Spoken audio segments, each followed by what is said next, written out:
మొహమాటం లేకుండా చెబుతున్న పిల్లల ప్రవర్తన బాగుండాలంటే, చదువు బాగుండాలంటే కనీసం 10వ తరగతి పూర్తయ్యే వరకు ఇంట్లోంచి బయటికి పంపకూడదండి. ఇంటి దగ్గరే. ఈ హాస్టల్ వ్యవస్థ అనేది పాఠశాల స్థాయిలో నశిస్తే తప్ప విద్యా వ్యవస్థ బాగుపడదు. ఈ ఇంజనీరింగో మెడిసిన్ అంటే ఎక్కడికో పంపామంటే అర్థం. దానికి మాత్రం దేనికండి జిల్లాకో కాలేజీ పెట్టేస్తున్నారు, ఇంకా పెడతారట. ఎందుకు అంత దూరం? మనకి బాగా దూరం చేసుకుంటున్న పిల్లల్ని 3 ఏళ్ళు 4 ఏళ్ళు 5 ఏళ్ళు కూడా దాటకుండా పట్టుకెళ్ళి హాస్టల్లో బారేస్తున్నారు.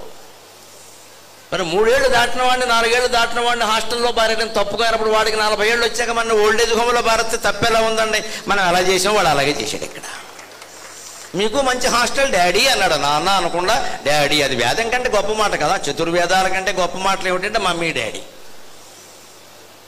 ఋగ్వేదం ఏమిటో మనకు తెలియదు, యజుర్వేదం తెలియదు, సామవేదం తెలియదు. మమ్మీ డాడీ ఆంటీ అంకుల్ ఈ 4 మన జాతికి చతుర్వేదాలు.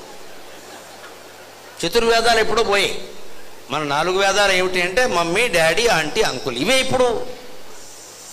ఆ మాట అంటే చాలు మనకు ₹1,00,000 కట్టాలని సిద్ధంగా ఉన్నారు. ఇక్కడ 10వ తరగతి అంటే 14 ఏళ్ల వయస్సు దాటుతుంది. 15 ఏళ్ల పాటు ఆడపిల్లల్ని మగపిల్లల్ని మన దగ్గరే పెట్టుకుని మనకి అతి దగ్గరలో నడిచి వెళ్లేందుకు వీలుగా ఉన్నటువంటి బడిలో చేర్పించి వాళ్ళ చదువు పట్ల మన ప్రవర్తన పట్ల ఆ తల్లిదండ్రులే శ్రద్ధ వహిస్తేనే జాతి బాగుంటుంది, కుటుంబం బాగుంటుంది, వ్యక్తులు బాగుంటారు. అందరం ఎవరి బాధ్యతలు వారు నిర్వర్తించకుండా వదిలేసి ఇందాక రైలు ప్రమాదంలో సిగ్నల్ వాడు తప్పించినట్టే ఎవడి మీదకో గంటేసి బ్రహ్మాండమైన స్కూల్లో పెట్టేసేవాడిని. అక్కడ అన్నీ వాళ్లే చూసుకో. అన్నీ వాళ్ళేనమ్మా. ఇక మీకు రాదు, తిరిగి అమ్మాయి రాదు, అబ్బాయి రాడు. ఇక్కడ అట్లించి అటే అన్నీ వాళ్ళే. అన్నీ వాళ్లే చూసుకుంటే మనం ఎందుకండి కన్నది పని లేక?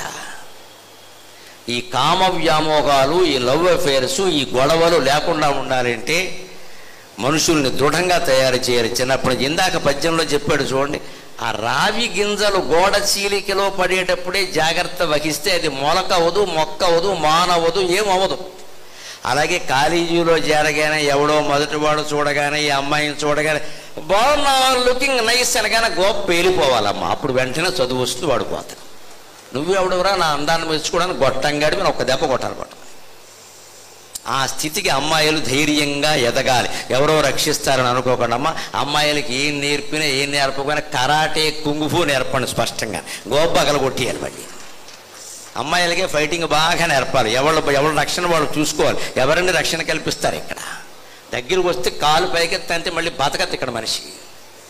ఎవడైనా కాలేజీలో చేరిన అమ్మాయి, వయసులో ఉన్న అమ్మాయి అందాన్ని మెచ్చుకుని నీకేం సంబంధం రా అని గోప్ప వెళ్ళిపోవాలి. ఇక్కడ ఈ కామెంట్స్కు మనం బదులు ఇవ్వద్దు. అసలు వాళ్ళు ముందు ఫేస్బుక్లతో మొదలు పెడతారు, వాట్సాప్లతో మొదలు పెడతారు. ఇక్కడ మనం వెంటనే ఎక్కడమే వెరీ మచ్ అని మొదలెడతారు. ఇక్కడ అయ్యి బాబోయ్, ఇక్కడ తల్లి పోయింది, తండ్రి పోయాడు, మొత్తం పోయారు. ఈ గొట్టంగడ తయారయ్యాడు. ఇక్కడ వెంటనే వాడికి మెసేజ్లు. మొత్తం కొంపం పగిలిపోయాక, కొంపలు అంటుకుపోయాక బయటపడుతుంది వ్యవహారం. ఇంకా చదువు ఎక్కడ వస్తుందండి?